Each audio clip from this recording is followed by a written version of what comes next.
I spent a lot of time thinking about this. I do not believe in my lifetime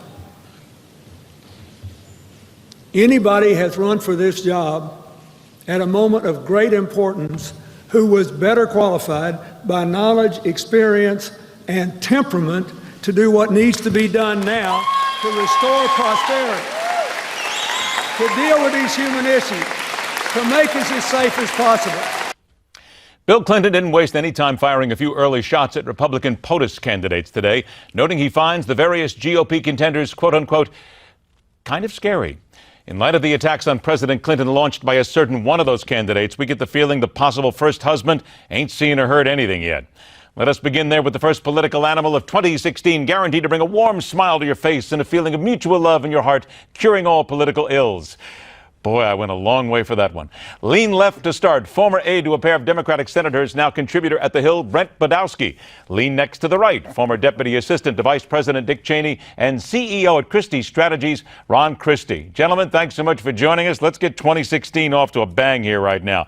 Ron, what's the worth of involving Bill Clinton in this? Because isn't Hillary Clinton supposed to be the attack focus of Republican candidates? Sure is. Happy New Year, Ed. Let me tell you. This is a very interesting strategy by Secretary Clinton's campaign to bring the former president out. I think that President Clinton reminds a lot of people of economic prosperity, relative safety in the world. But then there's also the flip side of the coin, Ed, and that's, of course, his unsavory conduct and character. And Hillary Clinton is banking on the fact that people will remember his good economic times and forget his sort of sordid past. And you're playing with the double-edged sword, and I think she might get cut by bringing him out on the trail too much. Brent, let's be very honest here. Character does count for an awful lot when you're electing a president of the United States. And there are a lot of questions about Bill Clinton sitting back here. So maybe, and again, I'm going to play devil's advocate here, maybe it's right to bring him into it, because is he not just a breath away from the presidency? Well, in my opinion, it's right for Democrats that Donald Trump is bringing it in. Well, what we heard today in New Hampshire from Bill Clinton was a remembrance of a day when jobs were plentiful, when 25 million jobs were created during the Bill Clinton presidency with Hillary by his side. What we heard was about a time when we looked forward to the monthly jobs report because of the good news, when the economic growth was 4 to 5%, when people felt that tomorrow would be a better day, and when people all over America was optimistic. And I think that is the most compelling, powerful case made by any human being for any candidate in this race. If you stack up the kind of America that people remember fondly under the Bill Clinton presidency against Monica Lewinsky, I'll take that debate and I'll take that bet 7 days of the week. Ron, I'll tell you what, here we are once again looking at style over substance in many ways, because here we have again, as Brent properly said, they're trying to make people remember what they believe, Democrats do, that it was a much better time, that the country was a much warmer time there. But isn't this just, it seems to me like an excuse by some people. If you're going to go after the president, the former president that is, you're not talking policy. I mean, it seems to be almost salacious rumor-mongering, if you will. Get to policy, people. Tell us about that stuff that seems to be important, yes? That's exactly right. And, you know, we don't need to stop thinking about tomorrow, as, of course, the old Clinton campaign used to say. But let's look at the past. And this is what Secretary Clinton is doing, which I think is so clever. She was the most senior member of the cabinet of the Obama administration during her time in office. We've seen 7 years of 2% GDP growth, which is anemic.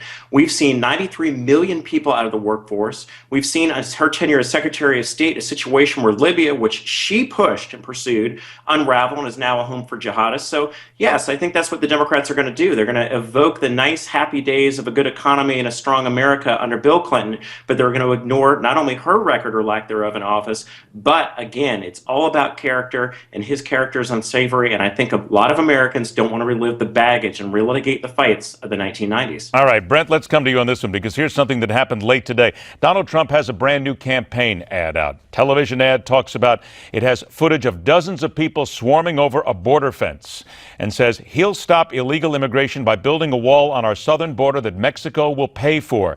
PolitiFact checked. They found that this video was actually from an Italian television network, Repubblica TV. It shows a Moroccan coast. It shows immigrants there at a Moroccan wall. And basically, it was hand-stamped May 1st of 2014, and the stamp disappeared. There it is right there. That's the small little clip right there. So it turns out that they're using something from Morocco, Brent. But here's the point. Brent, will it make any difference in how people feel about Donald Trump? I don't think so. Well, not the people that support him, no. I do think that the fact that PolitiFact, an independent and respected fact checker, called Donald Trump the liar of the year in 2015. I think that will make a difference. But more than that, this election isn't going to be about what Donald Trump says. It'll be about what Hillary Clinton and Bill Clinton have done and can do. They may not like the 2% growth right now under the Obama presidency, but they don't want the financial crash under the Bush presidency and the worst recession that bordered on a depression since the Great Depression in the 30s. They'll want to go back to the economic policies and the people that made them, that are finally remembered today as a day when we looked forward to jobs reports, when the economy was growing, when people were positive and confident and optimistic about America. That's what Bill Clinton stands for. Okay. That's why Bill Clinton was a new great president. I need to get off Clinton for a second here. I got it. I only got 20 seconds left, Ron. I need to come to you on this ad. First of all, this ad. Do you think maybe Donald Trump's feeling a little heat here? He's going to spend millions of dollars in ads right now, and he hasn't done that for a while. He better get the ads right, shouldn't he? I think that's right. I think he's feeling the heat with Senator Cruz out in Iowa. I think he's going to lose in Iowa.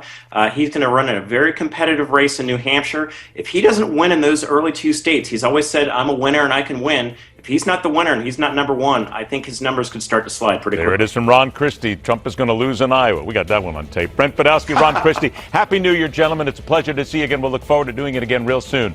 Are the armed guys holding a federal building in Oregon terrorists or patriots? Question answered next on the Hard